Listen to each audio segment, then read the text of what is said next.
myself as a house, and a house that's outside is gonna go through different types of weather, sunny weather, rainy weather, hailstorm, everything. And what determines the stability of that house is its foundations. Like if it's built on sand, like it will get, as opposed to it being built on rock. And I'm a faithful person. I believe in God, and that is often my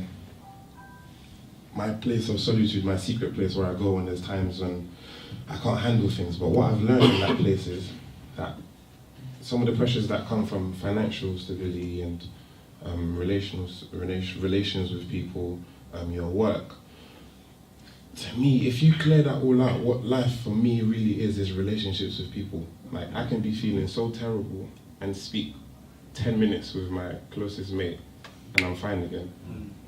Sometimes that doesn't work. Sometimes you need to go and have a run. You know what I'm trying to say? I've learned not to be alone because my mind is sometimes my biggest enemy. So when I'm going through stuff, it's like, let me give you an example. So in the career that I'm in, you go from loads of highs, like your show's out, premiere, money, attention, and then it's on to the next thing. So you're back, you're slowly descending again in your mind. You're thinking, okay, when's my next gig? The money's running out. People don't care anymore. All those type of stuff. And it's like, if your rock isn't genuine contentment in where you are, it will just be your chart will just look like this. And I'm really trying to have a steady growth. And even if it's just like this, I got to be fine with that as well. That's where the place I've got to. And what was my point? 1 second. Did you guys know that this was canned water? That's just what came to my mind. Yeah, so with the whole thing with relations with people, I think that's what's most important to me. And yes, that was my point. In my line of work, you get like money in chunks. So it's never like you have £2,000 every month where you can save for things or plan towards the future. So if you get a chunk, you literally have to have a system in place. And I haven't learnt no financial management. I'm having to read books now and really going, because you're a television star and your money's running out. What does that do to your mind? Like, because you're not managing it right, it messes up my mind. So when I'm in this dark place, I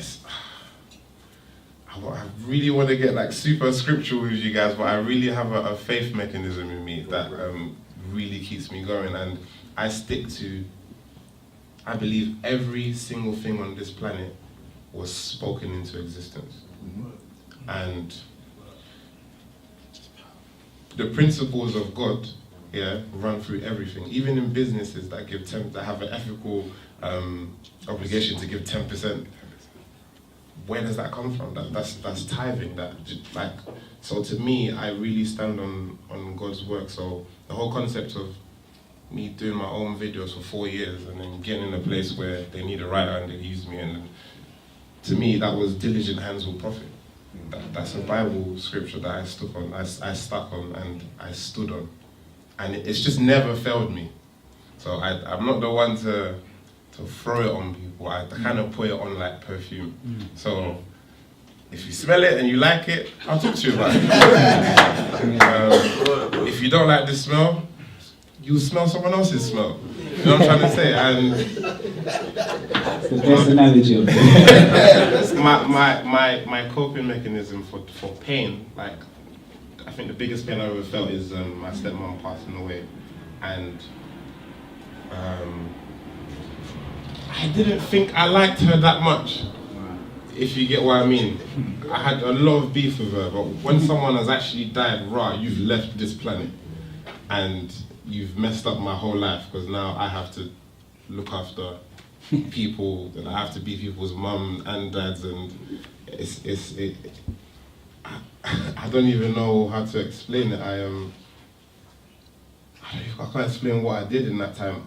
I think the videos and everything I was doing, I became so attached to it because that was my outlet. It was like a good friend of mine said to me, if you imagine a bridge and there's millions of people crossing this bridge, and on this side is all the good things in the world, all the things you don't want in the world. So in this world there's no poverty, there's no famine, there's no nothing. But on this side is what we're living in now, and millions of people are crossing.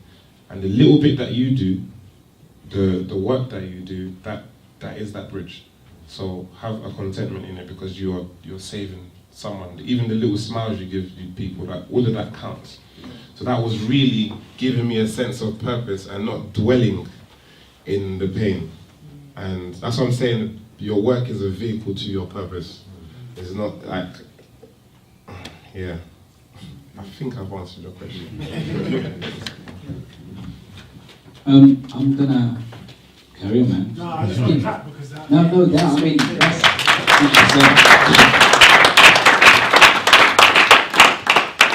we've done 20 minutes already, literally only like 3 or 4 questions. So I'm gonna call a quick 10-minute break now. So they can go